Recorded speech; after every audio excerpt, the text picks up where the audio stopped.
अल्हम्दुलिल्लाहि रब्बिल आलमीन वस्सलातु वस्सलामु अला खातमिल अंबियाइ वल मुरसलीन अम्मा बाद फ़अऊज़ु बिल्लाहि मिनश शैतानिर रजीम बिस्मिल्लाहिर रहमानिर रहीम अस्सलातु वस्सलामु अलैका या रसूलल्लाह व अला आलिका व अस्हाबिका या हबीबल्लाह अस्सलातु वस्सलामु अलैका या नबीयल्लाह व अला आलिका व अस्हाबिका या नूरल्लाह।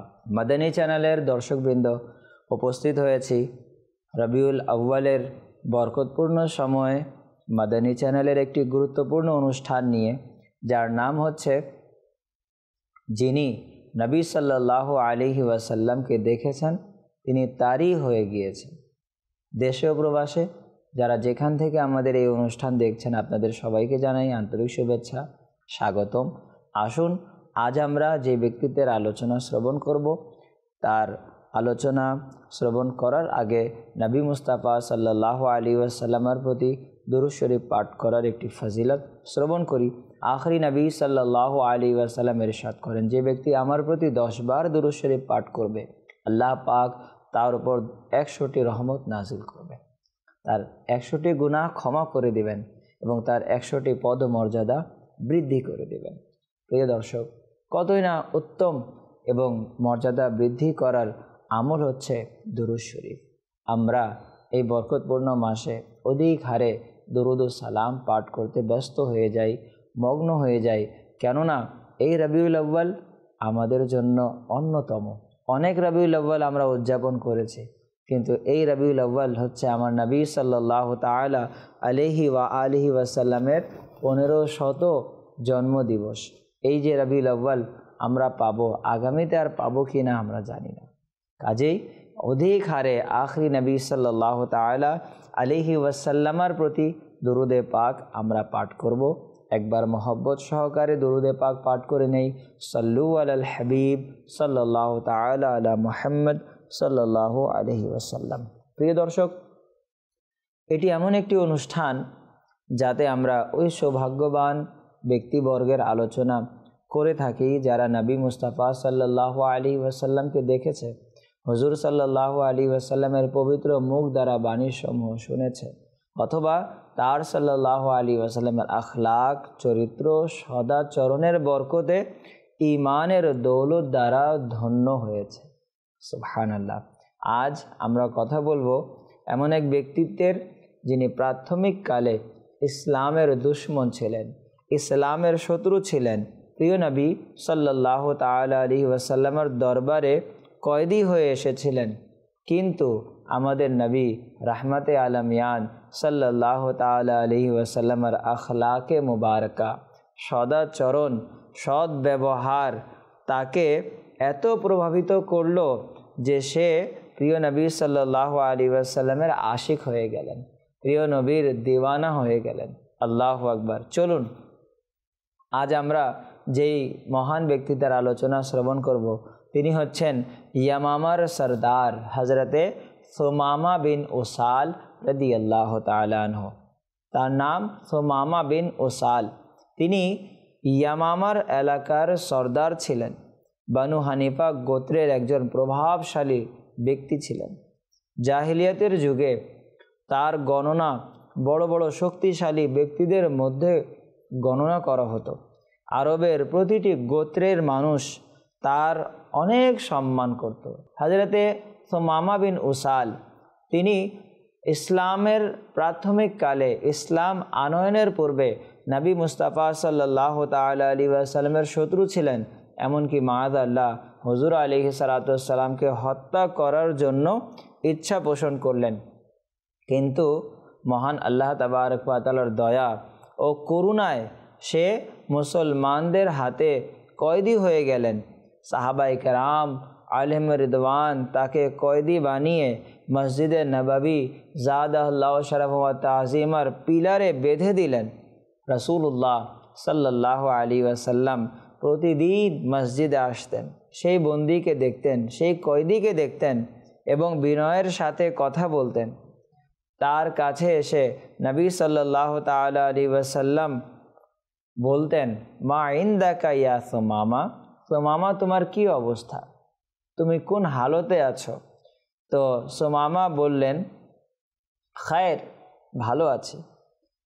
সুমামা তিনি বলতেন যে যদি আপনার সম্পদের প্রয়োজন হয় তবে আপনার মর্জি মোতাবেক সম্পদ দেয়া হবে।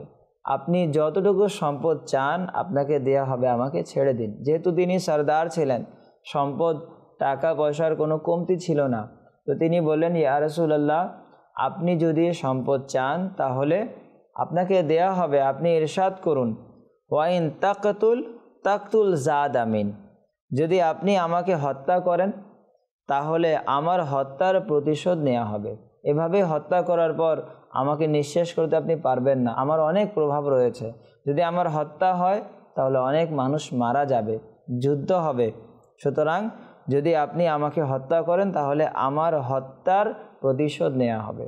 আর নাম্বার 3, ওয়াইন তো নাইম আলা শাকিরিন, আর যদি আপনি আমার উপর দয়া করেন তাহলে এক শুকর আদায়কারীর ওপর দয়া করবেন, আর এই এহসানের প্রতিদান আপনাকে দেয়া হবে।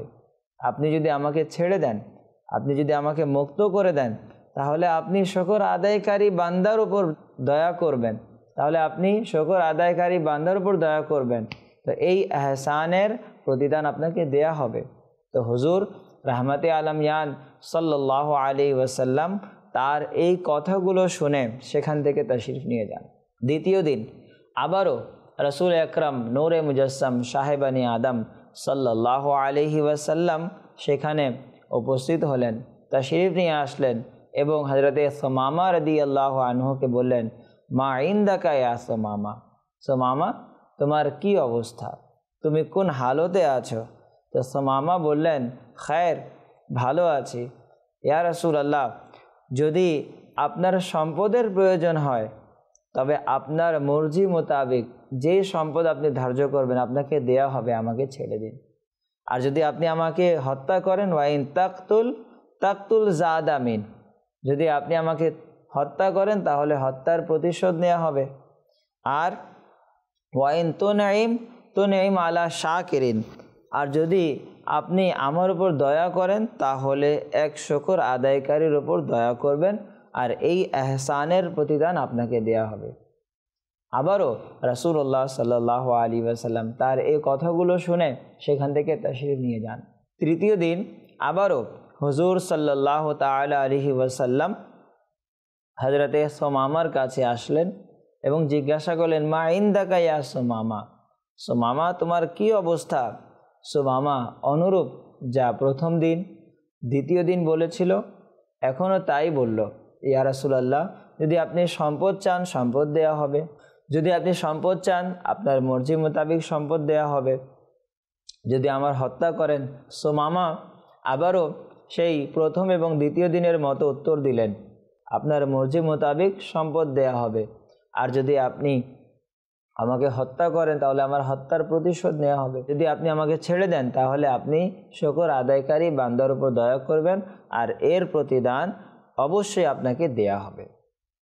তখন নবী মুস্তাফা সাল্লাল্লাহু তাআলা আলাইহি ওয়াসাল্লাম সাহাবা ইকরাম আলেমে রিদওয়ানকে সম্বোধন করে বললেন, সাহাবা, সুমামাকে মুক্ত করে দাও, সুমামাকে ছেড়ে দাও। সাহাবা ইকরাম আলেমে রিদওয়ান তাকে ছেড়ে দিলেন। হযরতে সাইয়েদুনা সুমামা মসজিদ থেকে বের হলেন, এক বাগানের কূপের কাছে গিয়ে গোসল করলেন। এরপর পুনরায় হুজুর সাল্লাল্লাহু আলাইহি ওয়াসাল্লামের দরবারে উপস্থিত হলেন আর কালেমা শাহাদাত পড়েন, আশহাদু আল্লা ইলাহা ইল্লাল্লাহু ওয়া আশহাদু আন্না মুহাম্মাদুর রাসূলুল্লাহ সাল্লাল্লাহু আলাইহি ওয়াসাল্লাম, অর্থাৎ আমি সাক্ষ্য দিচ্ছি যে আল্লাহ ছাড়া কোনো ইবাদতের যোগ্য রাখে না, আল্লাহ ছাড়া কোনো মাবুদ নেই।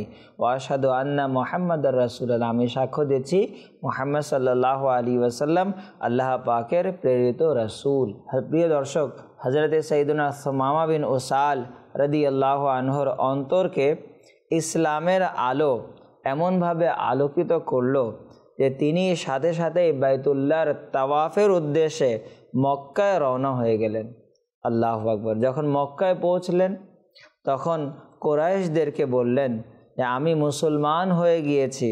এরপর বললেন যে ওয়াল্লাহি, খোদার শপথ, রাসূলুল্লাহ সাল্লাল্লাহু আলাইহি ওয়াসাল্লামের অনুমতি ছাড়া এখন মক্কার অমুসলিমদেরকে গমের একটি দানাও দেয়া হবে না। আল্লাহু আকবার। প্রিয় দর্শক, নবী মুস্তাফা সাল্লাল্লাহু আলাইহি ওয়াসাল্লামের সিরাত থেকে আমাদেরকে শিক্ষা নেওয়া উচিত যে হুজুর আলাইহিস সালাতু ওয়াসসালাম তার সাথে সদাচরণ করলেন। নবী সাল্লাল্লাহু আলাইহি ওয়াসাল্লামের আচরণ হযরতে সুমামা বিন উসাল রাদিয়াল্লাহু তাআলা আনহুকে প্রভাবিত করলো। হযরত সুমামা বিন উসাল রাদিয়াল্লাহু আনহুর ঈমান আনয়নের পেছনে হুজুর সাল্লাল্লাহু আলাইহি ওয়াসাল্লামের বিনয়ী, সদাচরণ, ক্ষমা ও মার্জনীয়তার দিক ফুটে ওঠে। জি, নবীজি সাল্লাল্লাহু আলাইহি ওয়াসাল্লাম এক কয়েদির সাথে এমনভাবে আচরণ করেছেন যা দুশমনকেও হয়রান করে দেয়, হতভম্বিত করে দেয়। আল্লাহু আকবার। প্রিয় রাসূল সাল্লাল্লাহু আলাইহি ওয়াসাল্লাম তাকে না খোটা দিয়েছেন, না শাস্তি দিয়েছেন, না প্রতিশোধ নিয়েছেন। কি দিয়েছেন? আল্লাহু আকবার। শুধুমাত্র আখলাক, ভালোবাসা, মহব্বত ও দিলকে নরম করে দেয় এমন বাণীসমূহ উপহার হিসেবে দিয়েছেন। আল্লাহু আকবার। মানুষ প্রেমের পাগল, মানুষ মহব্বত চায়। আপনি যদি কুকুরকে ভালোবাসা দিবেন, সেও আপনার কাছে চলে আসবে, সেও আপনার কথা শুনবে। সুতরাং যদি আমরা নবী সাল্লাল্লাহু আলাইহি ওয়াসাল্লামের আখলাকে করিমা, প্রিয় নবীজির সদাচরণ, প্রিয় নবীজির বিনয়ী ভাব, এই গুণগুলো যদি আমরা আমাদের জীবনে বাস্তবায়ন করি, তাহলে অসংখ্য মুসলমানকে আমরা দ্বীনের পথে চালাতে পারবো, অমুসলিমদেরকে মুসলমান করতে পারবো। প্রিয় দর্শক, আজকের এই অনুষ্ঠানে আমরা কি শিক্ষা পেতে পারি? আলহামদুলিল্লাহ, সদাচরণ দুশমনকেও বন্ধু বানিয়ে দেয়। সব সময় ভালো আচরণ করা, এটা দুশমনকেও বন্ধু বানিয়ে দেয়। এক বুজুর্গ রাহমাতুল্লাহ তাআলা আলাইহির প্রতিবেশী ছিল অমুসলিম। সে প্রতিদিন ময়লা ওই বুজুর্গ রাহমাতুল্লাহ তাআলা আলাইহির দরজায় ফেলে দিত। তো সেই বুজুর্গ রাহমাতুল্লাহ তাআলা আলাইহি ওই ময়লাগুলো ফেলে দিতেন। একদিন ওই অমুসলিম জিজ্ঞাসা করলো যে হযরত, প্রত্যেক দিন আমি আমার ঘরের ময়লাগুলো আপনার দরজার সামনে ফেলে দেই, আপনি কি রাগান্বিত হন না? আপনি কি রেগে যান না? তখন সেই বুজুর্গ রাহমাতুল্লাহ তাআলা আলাইহি বলেন, রেগে তো যাই, রাগ তো চলে আসে, কিন্তু ইসলামে অহেতুক রাগ করা নিষেধ রয়েছে। আমি যখন তুমি ফেলো আমি রেগে যাই, কিন্তু ইসলামের আহকামের উপর আমল করাতে আমি সেই ময়লাগুলো ফেলে দিই। যখন ওই বুজুর্গ রাহমাতুল্লাহ তাআলা আলাইহি থেকে এই সদাচরণ দেখলো, তো ওই অমুসলিম বলল, হুজুর, আপনি বাহ্যিক ময়লাগুলো পরে পবিত্র করবেন, আগে আমার অন্তরের ময়লাকে পবিত্র করে দিন, আমাকে মুসলমান বানিয়ে দিন। তো সেই বুজুর্গ তাকে মুসলমান বানিয়ে দিলেন। তো সদাচরণ দুশমনকেও বন্ধু বানিয়ে দেয়। আল্লাহু আকবার। নাম্বার 2, ইসলাম শব্দের দ্বারা নয়, চরিত্রের দ্বারা লোকদের অন্তরে প্রবেশ করে। আর নাম্বার 3, বিনয়ী, ক্ষমা, মার্জনীয় ও দয়া একটি এমন দরজা যা দ্বারা লোকজন ইসলামের ছায়ায় চলে আসবে। আমরা বাস্তবায়ন তো করি, আমরা মানুষদের সাথে সদাচরণ তো করি, আমরা বিনয়ী তো হই, দেখবেন মানুষ আপনার প্রেমের পাগল হয়ে যাবে, মানুষ ইসলামের ছায়াতলে চলে আসবে। আল্লাহু আকবার। তো প্রিয় দর্শক, আজকের এই অনুষ্ঠানে আমরা কি পয়গাম নিয়ে যেতে পারি, আমরা কি শিক্ষা নিয়ে যেতে পারি? যে আজও আমরা রাসূলুল্লাহ সাল্লাল্লাহু আলাইহি ওয়াসাল্লামের আখলাক, সদাচরণ, বিনয়িতা, ক্ষমা ও মার্জনীয়তার গুণ নিজের পার্থিব জীবনে বাস্তবায়ন করি, তাহলে সারা দুনিয়ায় ইসলামের দাওয়াত প্রচার করতে আমাদের খুবই সহজ হয়ে যাবে। আল্লাহু আকবার। এই গুণ যদি আমরা বাস্তবায়ন করি, তাহলে আমাদের দিনের কাজ, দুনিয়ার কাজ সহজ হয়ে যাবে। আমাদের অফিস, আমাদের ঘর, আমাদের বাড়ি, এমনকি আমাদের সমাজ মহব্বত ও ভালোবাসার আবহাওয়ায় চারিদিকে ছড়িয়ে পড়বে। আমাদের সমাজ ইসলামের রঙে রঙিন হয়ে যাবে। আল্লাহু আকবার। প্রোগ্রামের শেষে আসুন নবী করিম সাল্লাল্লাহু আলাইহি ওয়াসাল্লামের একটি হাদিস আপনাদেরকে শোনাই। হুজুর আলাইহিস সালাতু ওয়াসসালাম বলেন, ইন্নামা বুইসতু লিউতাম্মিমা মাকারিমাল আখলাক। প্রিয় নবী আলাইহিস সালাম বলেন যে আমাকে উত্তম আখলাকের পূর্ণতার জন্য প্রেরণ করা হয়েছে। আল্লাহু আকবার। তো প্রিয় দর্শক, আল্লাহ তাবারক ওয়া তাআলা সেই নবী সাল্লাল্লাহু আলাইহি ওয়াসাল্লামের যে শুভ আগমনের মাস, এই মাসে আমরা তার পবিত্র গুণ সম্পর্কে আলোচনা শ্রবণ করছি। তার অসংখ্য গুণে গুণান্বিত আমার নবী আলাইহিস সালাতু ওয়াস সালামের আলোচনা আমরা শ্রবণ করছি। তো আমরা সেই আখলাকে মুবারকা আমরা আমাদের মাঝে বাস্তবায়ন করি, আমরা সৎ হয়ে যাই, সত্য কথা বলি, আমরা নিজেদেরকে এমনভাবে প্রকাশ করি যেটি ইসলাম আমাদেরকে বলেছে। আজ মুসলমান, আমরা নিজেদেরকে মুসলমান দাবি করি, কিন্তু মুসলমান হওয়া সত্ত্বেও আমরা মিথ্যা কথা বলি, সত্য আমাদের কথায় নেই। অথচ আমরা যাকে অনুসরণ করি, আমাদের নবী আলাইহিস সালাতু ওয়াস সালাম কখনো মিথ্যা বলতেন না, আমাদের হুজুর আলাইহিস সালাতু ওয়াস সালাম কখনো মিথ্যা বলতেন না। আসুন না আমরা নিয়ত করি যে এই রবিউল আউয়ালের পবিত্র মাস, এই বরকতপূর্ণ মাসে আমরা মিথ্যা থেকে তওবা করি, আমরা সত্য কথা বলি, আমরা গীবত থেকে তওবা করি, আমরা সত্য কথা বলি, আমরা অপবাদ থেকে তওবা করি, আমরা সুন্দর কথা বলি, আমরা জিকির ও দুরুদ করি, আমরা অহেতুক কথাবার্তা থেকে তওবা করি, আমরা অহেতুক বিভিন্ন গান বাজনা শোনা থেকে আমরা তওবা করি। এই রবিউল আউয়ালে আমরা নবী সাল্লাল্লাহু আলাইহি ওয়াসাল্লামকে শুভ জন্মদিন উপলক্ষে আমরা উপহার দেই যে যেই গুনাহ আমরা পূর্বে করেছি আর করব না। আমরা আখলাকে মুস্তাফা সাল্লাল্লাহু আলাইহি ওয়াসাল্লাম আপন জীবনে বাস্তবায়ন করব। যখন এই আখলাকে মুবারকা আমরা আমাদের জীবনে বাস্তবায়ন করব, তখন দেখবেন আমাদের জীবন সুন্নতের রঙে রঙিন হয়ে যাবে, তখন আমাদের জীবনও সুন্দর হয়ে যাবে, আমাদের পরিবারের লোকেরও সুন্দর হয়ে যাবে। ছোট হোক কিংবা বড় হোক, আমরা সালাম দেই, আপনি আপনি করে কথা বলি। আমরা কথা বলি, কেমন আছেন, কেমন আছো তুমি, কোথায় যাচ্ছ তুমি, কি করছো তুমি, অর্থাৎ তুমি, তুই, তুকার, এগুলো ভালো না। কথা যখনই আমরা বলবো আপনি সহকারে, আপনি কোথায় গিয়েছিলেন, আপনি কি করেছিলেন, আপনি এখানে বসে যান, আপনি পড়াশোনা করেন, আপনি কিবলা শেখে তারিকাত আমির আহলে সুন্নাত দামাত বারকাতুহুল আলিয়া আমাদেরকে একটি আমল দিয়েছেন, যা হচ্ছে প্রত্যেক দিন আপনি করে কথা বলেছেন না তুমি করে কথা বলেছেন। তুই থেকে আমরা বিরত থাকব, ছোট হোক কিংবা বড়, প্রত্যেকের সাথে আমরা আপনি করে কথা বলবো। ইসলামের যেই আহকাম আমরা তা মান্য করব, ইসলামের হুকুম আহকাম আমরা মান্য করে পবিত্র ঈদে মিলাদুন নবী সাল্লাল্লাহু আলাইহি ওয়াসাল্লাম উদযাপন করব। আসুন আল্লাহ তাবারক ওয়া তাআলা এই সুমামা বিন উসাল রাদিয়াল্লাহু তাআলা আনহুর উসিলায় নবী মুস্তাফা সাল্লাল্লাহু তাআলা আলাইহি ওয়া আলিহি ওয়াসাল্লামের আখলাকে করিমার সদকায় আমাদের আখলাকও সুন্দর করে দিক, আমাদের কথাও মিষ্টি করে দিক, আমরাও যাতে এই রবিউল আউয়ালে আমরা নিজেদেরকে শুধরাতে পারি, ভালো হতে পারি। আল্লাহ তাআলা আমাদেরকে সে তৌফিক দান করুক। আমিন বেজায় খাতামিন নবিয়্যিন সাল্লাল্লাহু আলাইহি ওয়াসাল্লাম। মদনী চ্যানেল দেখতে থাকুন। সাল্লু আলাল হাবিব সাল্লাল্লাহু তাআলা আলা মুহাম্মদ সাল্লাল্লাহু আলাইহি ওয়াসাল্লাম।